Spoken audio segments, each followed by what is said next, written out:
And we're back. Howdy. Indeed. Indeed.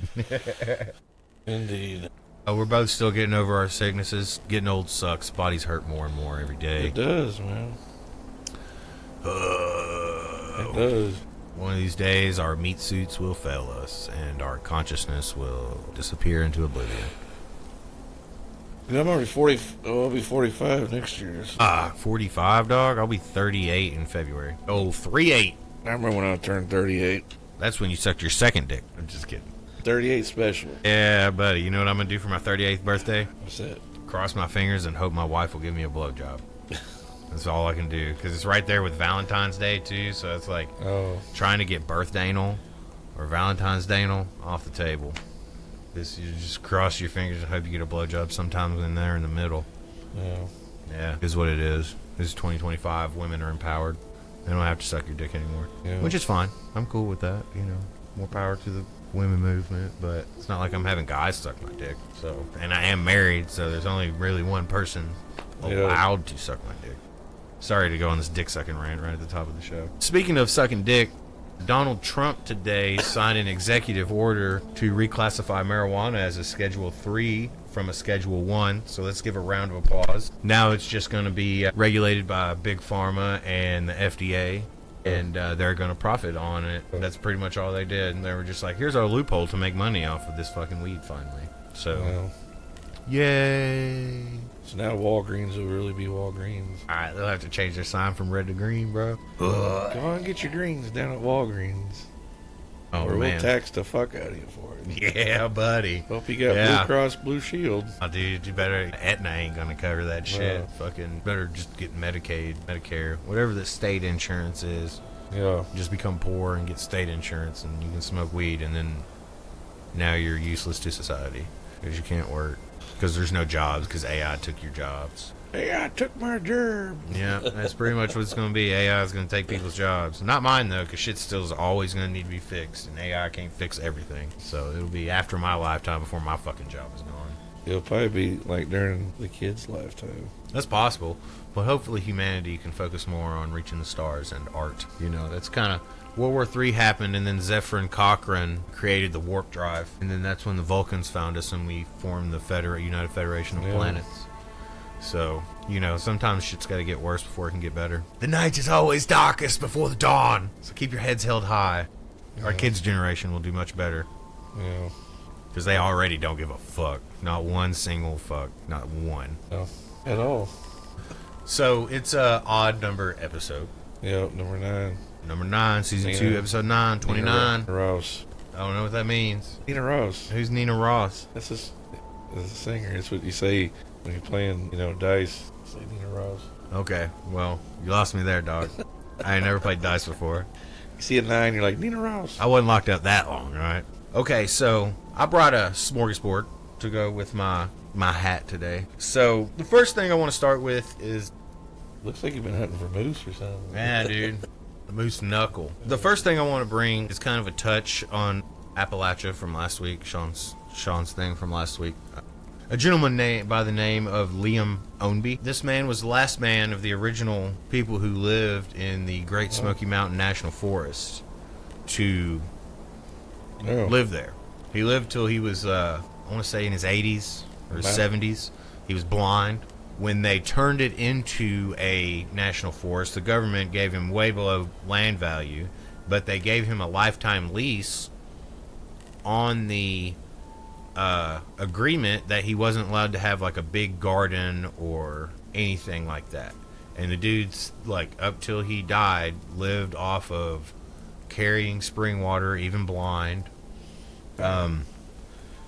He had honeybees. And he would farm honey on his little bit of property and grow tomatoes, and he would sell it to his friends, and that's how he would make money and get the things that he needed.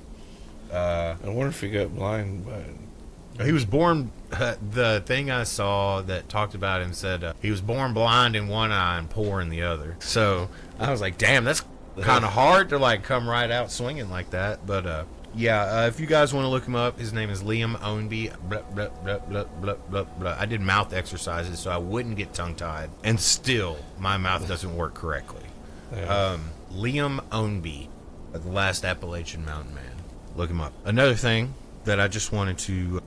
This is observations segment of my smorgasbord here. Number one, if you live in a nice, cool apartment and it has a balcony, and that balcony does not have any kind of post underneath it, don't fucking trust that balcony. Don't trust a balcony that's just tied in. Sure, it'll be fine for a while, but you know how many houses I've worked on where I've pulled vinyl off and that band that goes around there is just rotted? It's a lot. You definitely need posts under a balcony.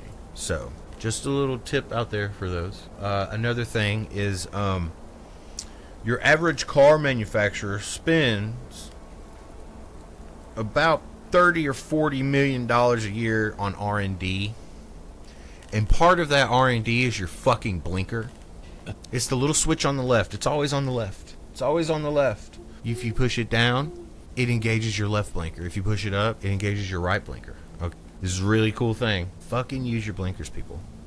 Please. You know how many times motherfuckers just whipping that thing around, no blinker? Yeah. Especially in this fucking state. And especially in this state, I always use my blinker, man. See, the problem with this state is that technically, the way the law is written, you don't have to use a blinker. However, you are supposed to use hand signals. This is not enforced. And most people don't know hand signals. Yeah. Open palm up, turning right, open palm out, turning left, open palm down is stop. Also, if we really wanted to ease traffic congestion in and around metropolitan areas, any load that is oversized and takes up over a lane and a half of traffic should have to be moved between 8 p.m. and 6 a.m. when regular commuter traffic is at its lowest. Yeah, because then you don't have to worry about rush hour and all that. Yeah, because you know how many times living in Smithville or living in Alexandria or Brush Creek that I'm coming up the interstate and the interstate is 2 lanes going either direction and there's an oversized load that you cannot get around until you get almost to Alexandria where it opens to 3 lanes for like a mile. If you want to ease traffic, I understand oversized loads have to be fucking big. You have to move materials, you have to move equipment. Some shit's just big. But we can do this with a little bit of fucking common sense. And I really think that that's what our government is missing the most, is common sense. I don't think the generations before us had it. I don't think the generations fucking after us are gonna have it. No. It's up to us to fix the world. That's the dumbest thing I think I've said of all these podcast episodes. It's up to us to change the world. All right, that's my observations part of the episode. Now for my funny stories part of the episode. I have 2 little quick funny stories of things that happened to me that I was reminded of recently that I found fucking hilarious. So there was this chick that I was seeing, who ironically her name was also Nikki. This is not my wife. It's just this other chick named Nikki. And, we had hooked up a couple of times. We're hanging out. And finally, I'm like, hey, we both have kind of busy schedules, but we both also have some time off coming up, where her kid was going to be with his dad. And it was just going to be her. And I was like, let's just hang out for 3 days and see what happens. Right? So that's what we did. Well, the first day, I was like, I got this place I want to take you for dinner. I've driven by this place a bunch of times. I've never been in there. It looks, whatever. Didn't look it up. It was just place I'd been past. This place is on Highway 70, Camden Road, heading into Nashville. Once you get past the train tracks, right there past Fessler's and Spence Lane and all that shit. The name of the place on the front of the building looks as though it says Deckers, and there's a chicken head on it. So I'm like, cool, chicken restaurant. Let's go. We get there. We go in this place. Mary, have you heard of this place? I'm sure you've driven by it. It's a red building. It's on the left as you're headed into Nashville on Lebanon Road. Right, you get through the train tracks, and it's right before the lanes get the arrow lights. So we get in there, and I'm like, man, it's kind of dark. It's not really busy. Roadhouse is on one TV, and Purple Rain is on another TV. And I'm like, odd combination, but whatever, I'll take it. Get in there. The guy comes up to take our orders because it was just seat anywhere. And we just grabbed a seat, And he was very nice. He was a very sweet gentleman. Hey, guys, what can I get you to drink?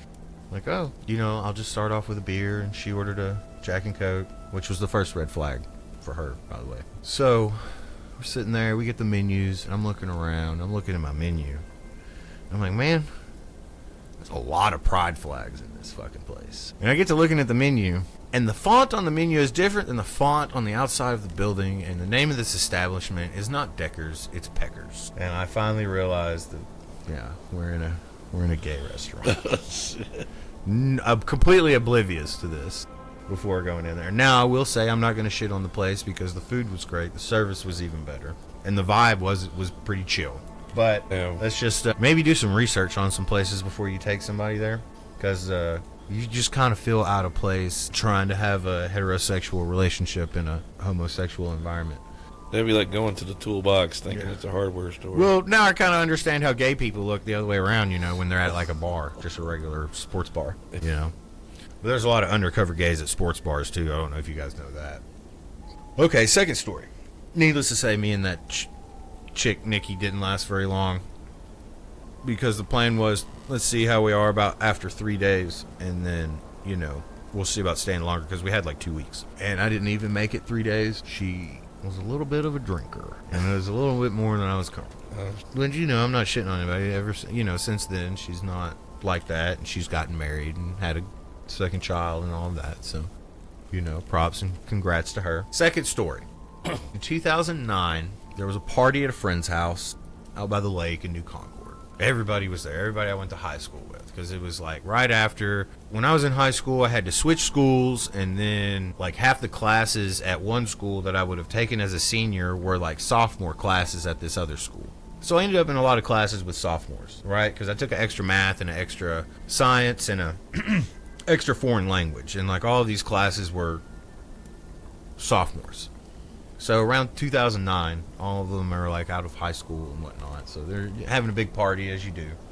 And it's a small town, and there ain't fuck else to do. I'm hanging out with all my friends. Well, about a week later, one of those friends dies in a motorcycle accident. It's very tragic. He was young. I think he was only 21 at the time, or 20. It was very unfortunate. I remember, the last time I saw him. So about a week goes by after that, and his funeral's planned for a Saturday. And it's like everybody I know is supposed to be there, of course. Because, we were all friends with him. Small town like that, everybody fucking knows everybody anyway. So I show up at the funeral home, and immediately I'm like, not a whole lot of people here. Whatever. And this was 2009, so I want to say I had a flip phone, but I probably didn't have any minutes on it. So that was, back in the singular wireless days. You actually had to put minutes. Yeah, you had to put minutes on your shit. Well, I get in there, and I see people who are familiar, but nobody I really, know. And I'm, doing my condolences thing. Hey, sorry for your loss. I'm thinking maybe this family I haven't seen before. So I get in the line to pay, I didn't know his family. I didn't know his, close people. I get in line to pay my respects. I get to, the father, and I'm like, hey, I'm sorry for your loss. I apologize. I'm sorry for your loss. Yeah, we went to school together, blah, blah, blah. And then I get to the casket, and it is not my friend. It is a completely different person who was familiar. He looked familiar, but I couldn't tell you his name. And I immediately, my face went red, and it was the most awkward, terrifying experience because I know that dude's parents saw my face when I realized that I had gone to the wrong fucking funeral. You peeked in, you're like, whoops. Yeah, I was at the wrong funeral. So I immediately, as soon as I could sneak my way out of there, snuck out the side door and fucking left. And was like, I need to go to this other funeral home. Because I had a 50-50 shot. There's only 2 funeral homes in the fucking town. So I get to the other funeral home in town. And the parking lot is packed. And everybody I know is there. And I immediately find my friends. I'm like, bro, you'll never guess what just happened. This is my second funeral today. And everybody's like, well, I didn't even know anybody else died today. I was like, yeah, this is the craziest shit. So yeah, 2009 was a crazy year anyway. That was the year I went to prison. But yeah. Okay, so that concludes my Chenry's Funny Life Stories segment of the podcast. This is a thing. We'll call it a callback to my observations post, or observations. Most people that I've worked with, that I've become good friends with, like Sean here, and another gentleman I know named Sean, and one of my best friends, Jared, we all worked with each other But each one of those guys, we have fucking gotten into it, almost to blows. Like in your face, fuck you, go fuck yourself, you're a piece of shit, fuck you. And then you guys go back to work. Yeah. You just go back to work. And then you angrily do your job very well for the next several hours. Yeah. That's how it works. And usually, after a couple of days and everything calms down, hey, you want to go burn one? Yeah. Hey, you want to have a drink? Something, you know? Yeah. Like it seems like that's how that always happens. It's the dudes that you can stand and look in their face and say, fuck you. And they look at your face and say, fuck you back. Okay, let's go back to work. Those end up being like the strongest fucking friendships. That's the real motherfuckers, man. Yeah, dude. Motherfuckers that you can tell, I don't think so, Tim. You know? I don't think so, Tim. So that's just something I wanted to point out. Something I've noticed, too, in my life. So that's I should have put that in between the last two segments. But Smorgasbord. This is like a shepherd's pie. You know, it's got all the meat and veggies, and it's just in a fucking mashed potato sauce with a little bit of gravy and a delicious flaky crust. Yeah. That's me. I'm crusty and delicious. All right, now for the questions portion. Sean, 2 questions for you. 1, if you could go back in time and assassinate anybody, who would it be? And Hitler doesn't count, because the answer is always going to be Hitler. Hitler doesn't count. Yeah, sorry to just throw this on you, dog, but eliminate anybody. Not Hitler. Hitler doesn't count. Hitler's always going to be the default answer. We know Hitler. Someone besides Hitler. Or the artist with the mustache. Somebody besides that guy. Oh, I'll put you on the spot, dog. My bad. I'll tell you mine. Tipper Gore. Tipper Gore. Do you know why Tipper Gore? Tipper Gore in the 90s spearheaded the campaign to get music edited. She is the reason why we have parental advisory on stuff. So, you know, fuck a radio version. You should be able to say fuck on the radio and on TV. I was thinking like Marie Ann, you know, but she already was. Yeah, she was murdered, dog. She was off with the head. The guillotine. Like maybe sooner. My favorite way of fucking execution. But the maybe guillotine. Sooner, before shit escalated. Oh, yeah? Yeah. Well, yeah. That'd be a good one. All right. Next question. If you could go back to any time in antiquity, when would it be? If I can go back any time for antiquity? Yeah. And, like, you show up and you have all the knowledge for the era, so you can, like, it's like Doctor Who. Like, you can speak the language and everything. You can easily blend in to the area. Probably when Tesla and Edison were making electricity and shit. Oh, nice. Turn of the century, early 1900s, late 1800s. Yeah. That'd be a good one. That would be a good one. Like, I get it to where they're just fixing to figure out, like, the filament and stuff. Yeah, yeah. And then I'd be like, here you go. The idea that they could. I would love to see some of the stuff that Tesla did that, like, never saw the light of day because it was covered up. You could see all of it, yeah. I think mine would be one of 2. The building of the pyramids, because I think the Egyptians found the pyramids. I don't think they built the pyramids, the Great Pyramids. Yeah. Or visit the Library of Alexandria before it was obviously burned, or the fall of Constantinople. That would be a good one too. Yeah, I was thinking. I know, right? I'd love to see something that wasn't documented, like, you know, maybe like King Solomon's palace. Yeah. Before it was destroyed. Or Göbekli Tepe when it was fucking, you know, booming. You know, see how the people of that time were before, you know, like ancient Mesopotamia. Or like those Aztec pyramids before they were all covered up by jungle. Yeah, yeah. Of course. Did you know that Oxford University is older than the Aztec Empire? Or maybe it was the Mayans, but it's one of the two. Oxford University was founded in like 1081, like the year 1081. Yeah, I almost did my entire subject this week on Oxford University because that shit's fascinating, but it's also, it just boils down to old rich white guys. Isn't that where they got Skull and Bones, or is that different? Probably. I mean, who knows? It's the oldest college, like, learned academy. This is 400 years before Da Vinci is dissecting corpses to better understand the human body, and they're still teaching humors. I'm trying to remember. I don't know if it's Oxford or Yale, or it's one of those. It's one of those schools, though. Oxford's the one in England. Yeah, it might be that one. It's where they first came up with the Skull and Bones Society. That's probably Oxford. The secret Skull and Bones Like a bunch of presidents have been Skull and Bones Society. That'd be a good tinfoil hat one. I need to buy some.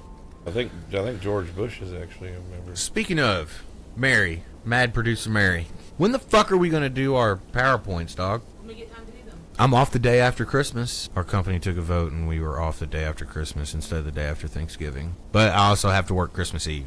But Christmas Eve is just Christmas party all day. Chili cook-off, ugly sweater contest, raffle, dirty Santa, pinky toes. You guys never played pinky toes? No. That's where you suck on somebody's pinky toes. What the fuck? Okay, so this is my... this will be the last thing that I talk about tonight. This is particularly for Sean and Kim, a couple of our listeners, because I recently found this and I thought it was fantastically fantastic. A couple of years ago, around where I-75 and 221 meet in Georgia, headed back from Florida, a young man by the name of Thomas, whose last name I could not find. Again, this could be fake. Who knows? I don't fucking know. I found it on the internet. Don't trust the internet. He had to piss. He gets off the interstate. There's no signs for any gas station. He gets down the road a couple miles. I'll be damned. There's a gas station. He goes in, hits the bathroom, grabs a drink, a little snack. Doesn't really think much of it. He's like, it's kind of retro in here. Everything looked kind of retro. You know how some of those hole-in-the-wall, off the beaten path places can be out in the sticks. You know, the building's been there since the fucking 40s. Probably still has asbestos in it. Pays for his shit in change. Gets out of there. Gets his little receipt. He gets back, and he's looking at his receipt when he gets home, and his receipt says March of 1966. This happened in 2023. So he's like, man, that's fucking crazy. So the dude goes looking for this place. He goes in the next time. Now, according to the story, he took video, but I could not find any video, which is unfortunate. Like I said, it could be a lie, but I'll get to that. He can't find it headed south to Florida, so he turns around, starts heading back home towards Athens. Has to piss, pulls off the interstate. Things start looking kind of familiar.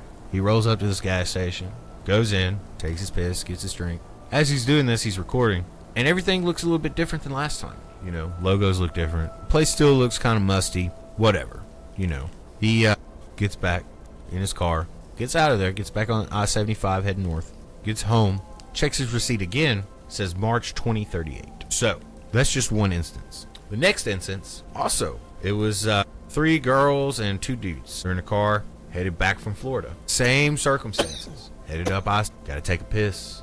Pull over, go in, take a piss. Everybody comes out like, man, this place is fucking weird. Super dim lights. Guy had this crazy, you know, look to him, like out of his time. Selling mogwais in the corner. Yeah, dude, you know.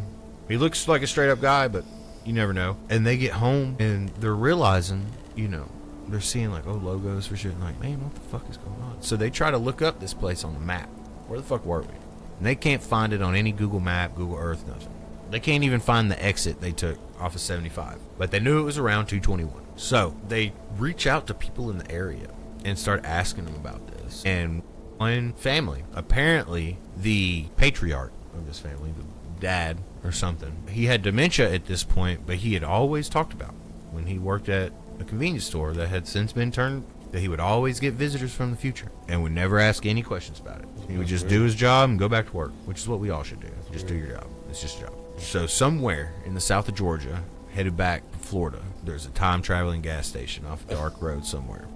And you gotta have to piss to get there. So, good luck, people. Don't get stranded. And that concludes my segment. That's some crazy shit. I concede the rest of my time. I brought some interesting things today. Since we're on the topic of the Appalachian Mountains, of course, I hope y'all can bear with me because I'm kind of losing my voice. I don't have my warm radio voice tonight. So I apologize, listeners. It feels like I got a frog in my... Hold on. Yeah, Cut that. We're going to talk about a facility that's here in Tennessee. It's no longer operable or in operations, but when I was doing time, we actually stopped there to pick up inmates because they condemned it in 2009. But we were there to get people out of it. Damn. You know what I mean? Because they're slowly filtering people out and putting them in other locations. Redistributing. Because they're fixing to condemn it. Damn. But the place I'm talking about is good old Brushy Mountain Penitentiary. right here in the heart of the Appalachian Mountains of Tennessee. Appalachia.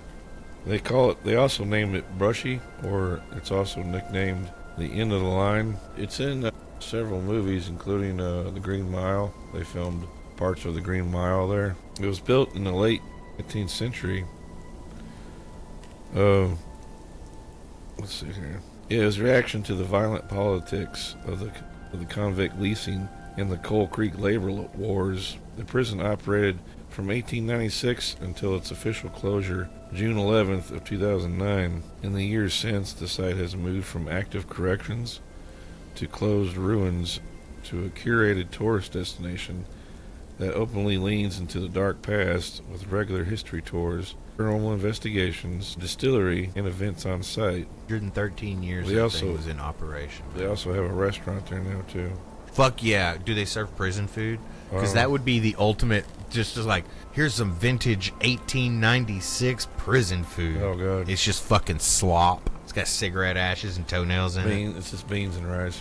Oh, yeah. It's just turkey and beans. Honestly, it's probably just like freshly shot cow from the back 40. The reason why this place was built, to understand Brushy's origins, you have to go back to the East. Back then, they had what was called convict leasing, which they still kind of do today. Now they're stamping license plates. Yeah, now they got them either that or, working in factories on site kind of thing. But, working at the dump. This is back in the not early, but the late 1800s. Around the turn of the century.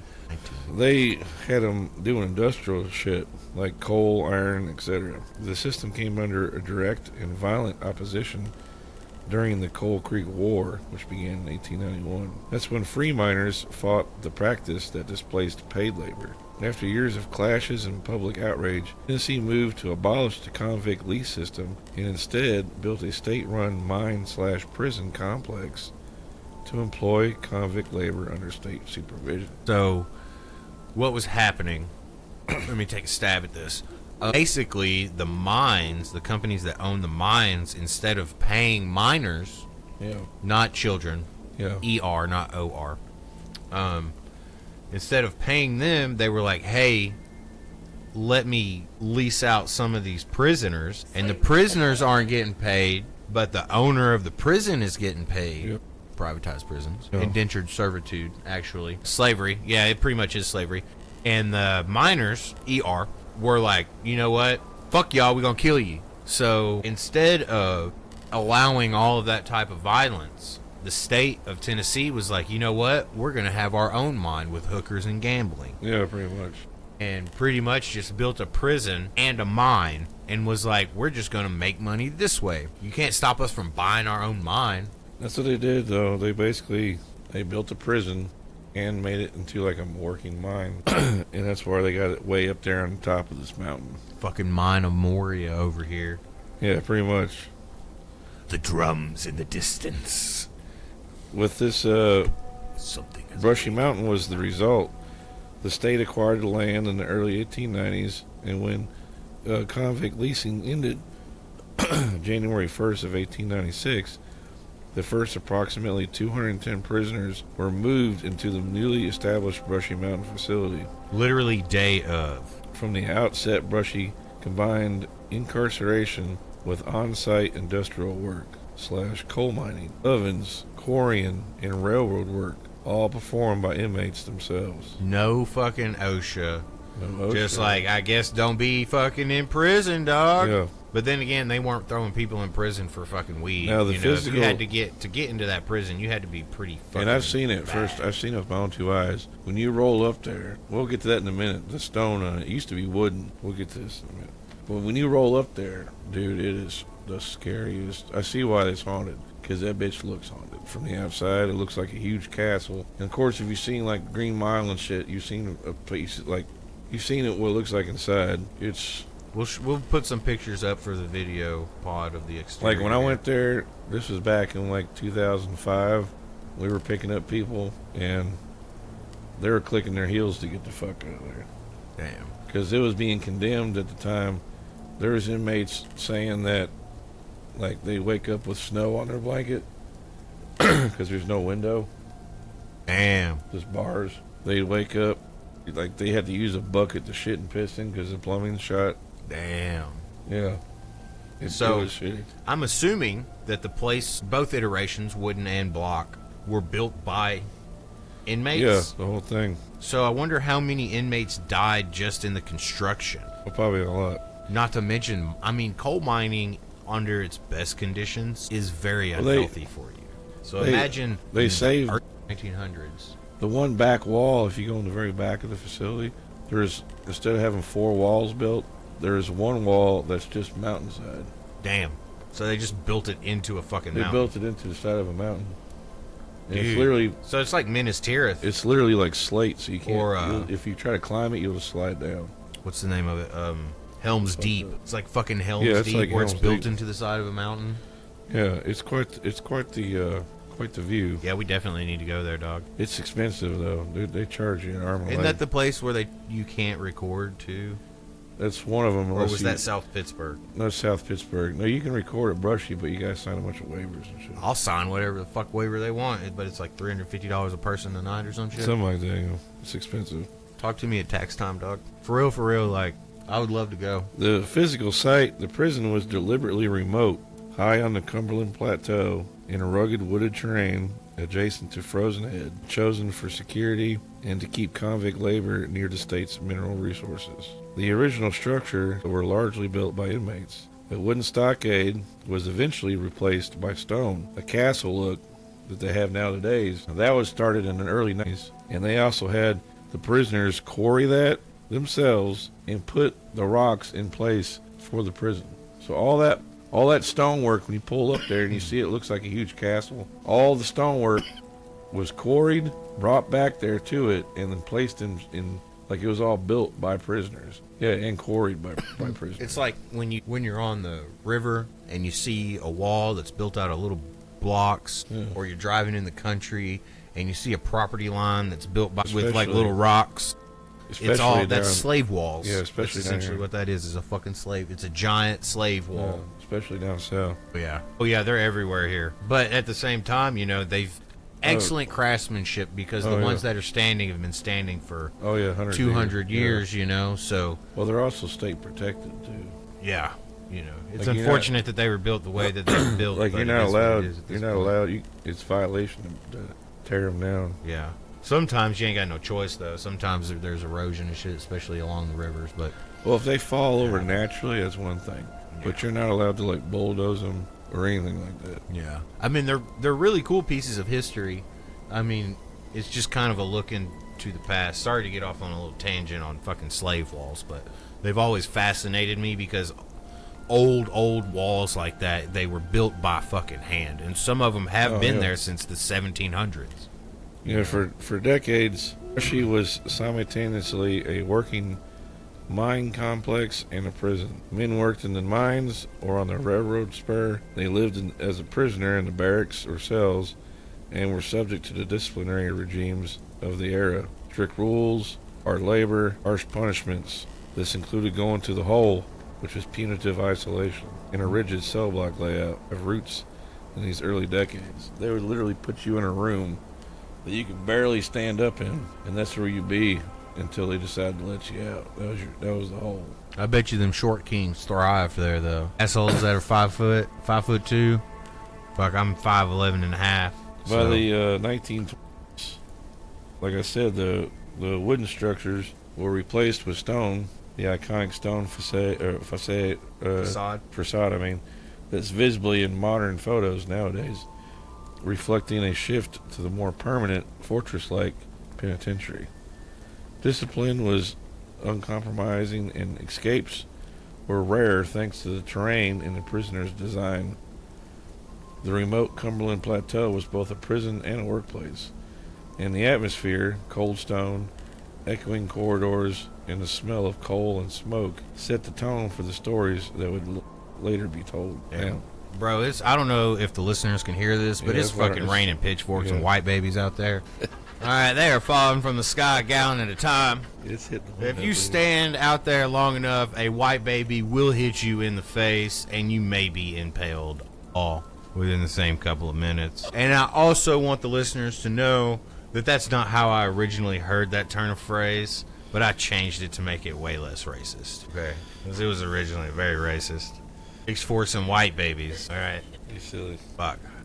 I can't help the racism that I've witnessed in my life. All that shit's in the past. You can't change the past. What you can do is you can look to the future. Right. Like Jelly Roll says, the windshield's bigger than the rearview mirror for a reason, baby. You gotta look forward instead of backwards. This is why my blood pressure is perfect every time, because I don't stress.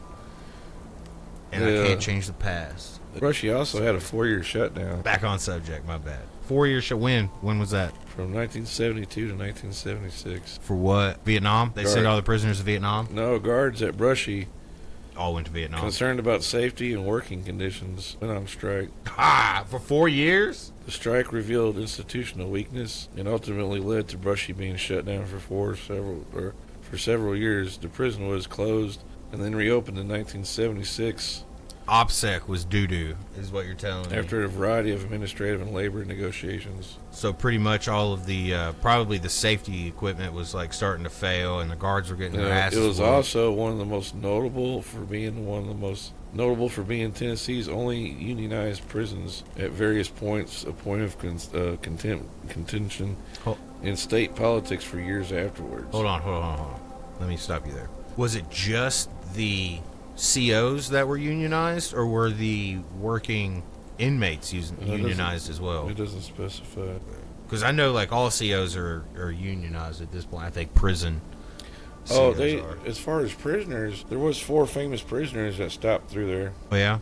You had James Earl Ray, Shit, James Earl Ray. the man convicted of assassinating Dr. Martin Luther King Jr. That makes sense, though. Tennessee. You also had Paul Dennis Reed, is known as the fast food killer, PDR, dude. and you had Byron Lotax Looper.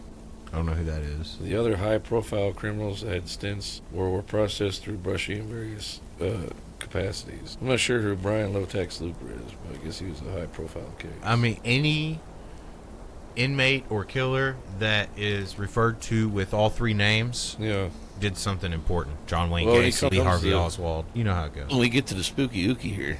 When we get to the spookiness. My mouth there, man. Ooh. Apparently, cell 28, because like I said, they do paranormal investigations there. Haunted tours in a fucking prison.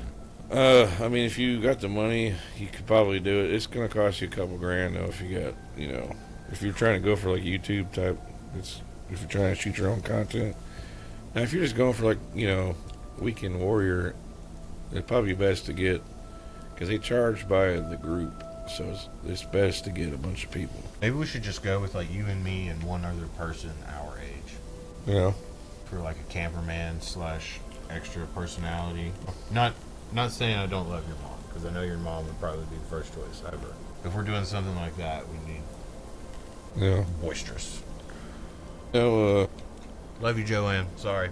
Cell 28 is Ray's cell, Ray Finkel. claiming Laces unusual out. Sorry.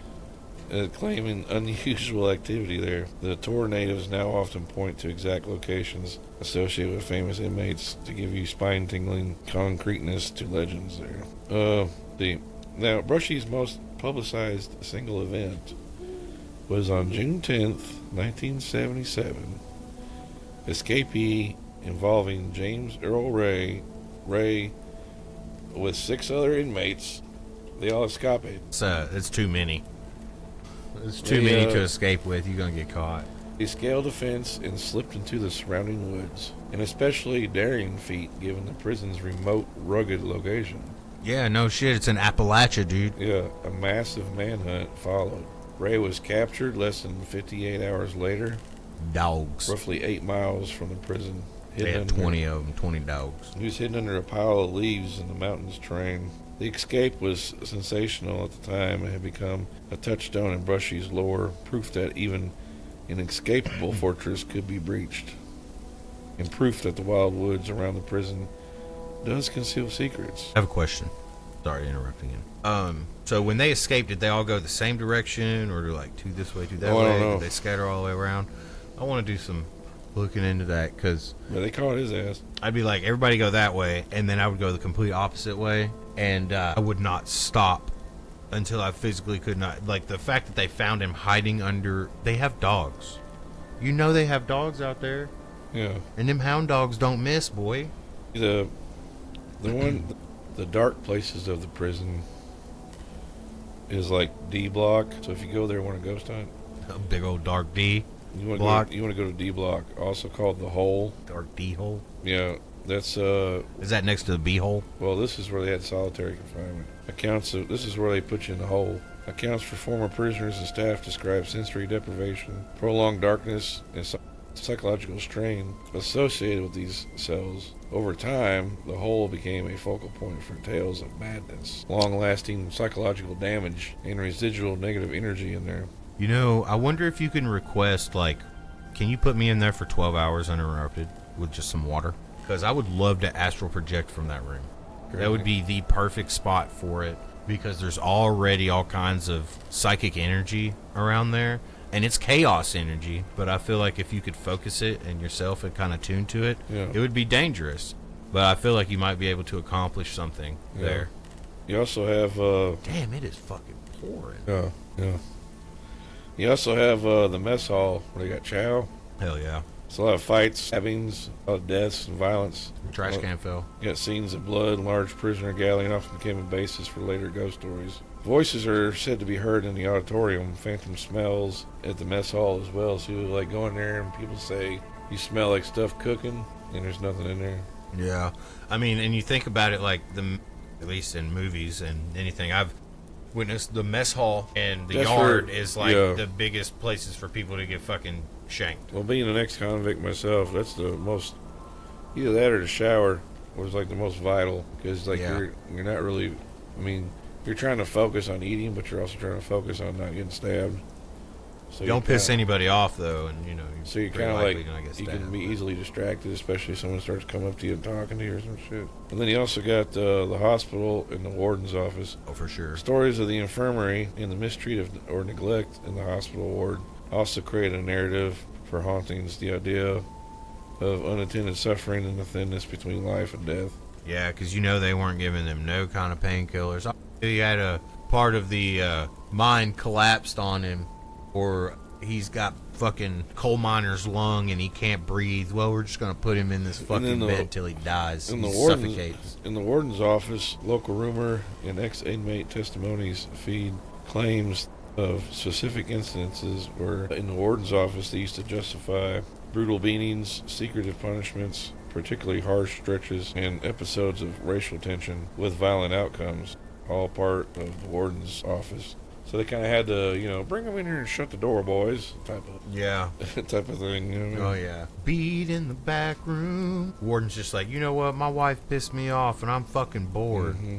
Bring me one of them colored boys. I don't know how to. I mean, I want to sound disrespectful without being disrespectful. That's how they were. And then he just proceeded to beat the shit out of him just because, which is not right. I'm not condoning this. It's terrible. Now, it shifted during the late 20th century, so around the 1980s, it became more of a classification joint than a maximum security. Hey, man, it changed everything. And, of course, now it's not even a prison. I mean, it's still a prison, but it's not used for housing inmates. They condemned it back in 2009. But now, of course, now they got tour groups that go through there for paranormal stuff.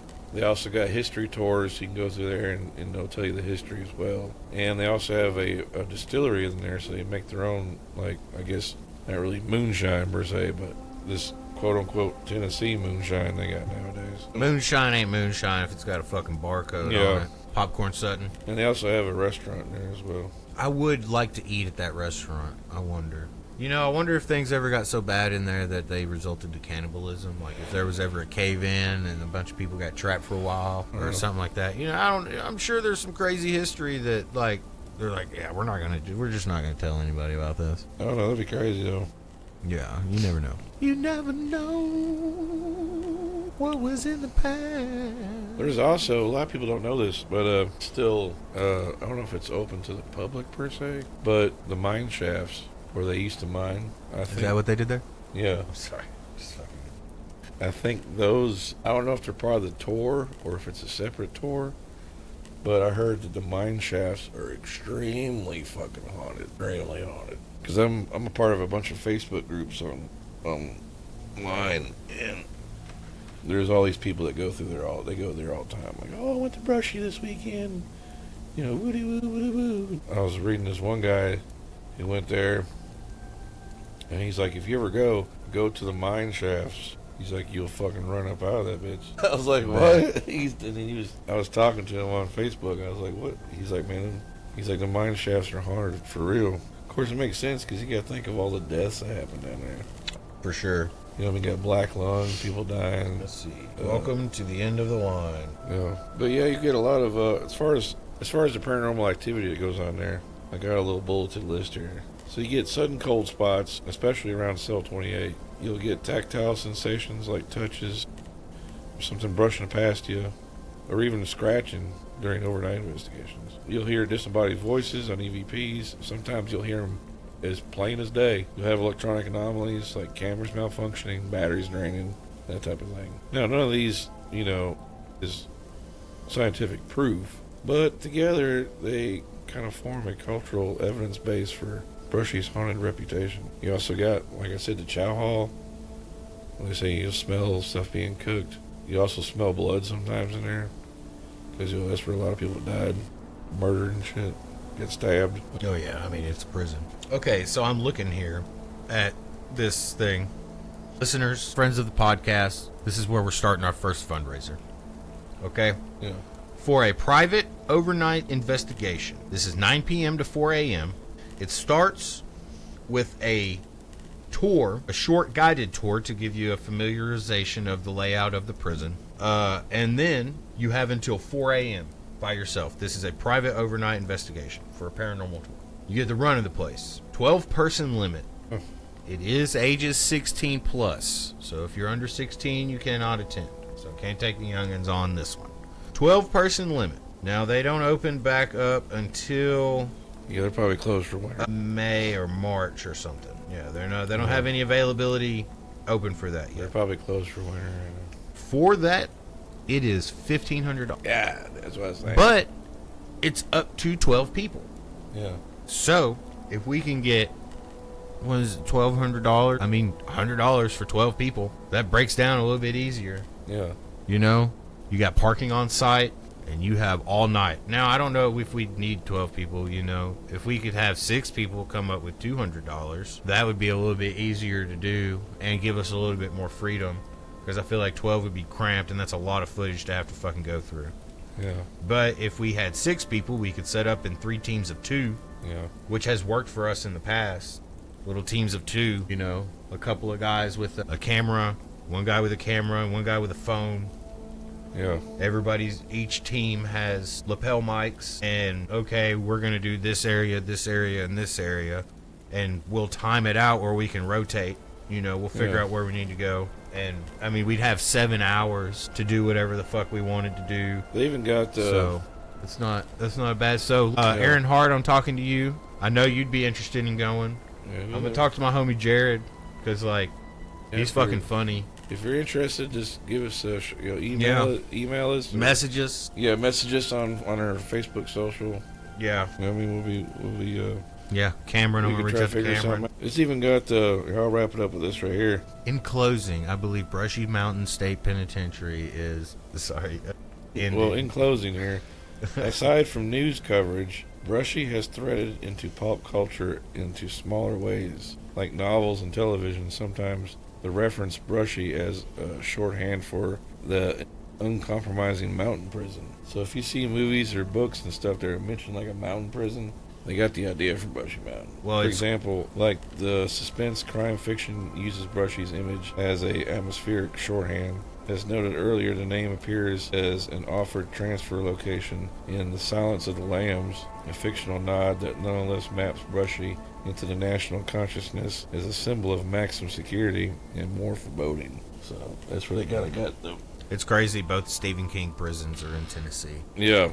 Because Shawshank was at a prison in Tennessee as well. Yeah, I think that was at the Walls. Yeah. I may be wrong.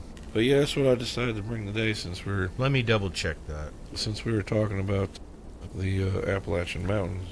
That's a very spooky, haunted place. Oh, it was filmed in Mansfield, Ohio, at Ohio State Reformatory. My bad. I lied. Not in Tennessee, in Ohio. Boo, Scooby Ohio. Fucking hate Ohio. Fuck that whole state. I hate it almost as much as Alabama.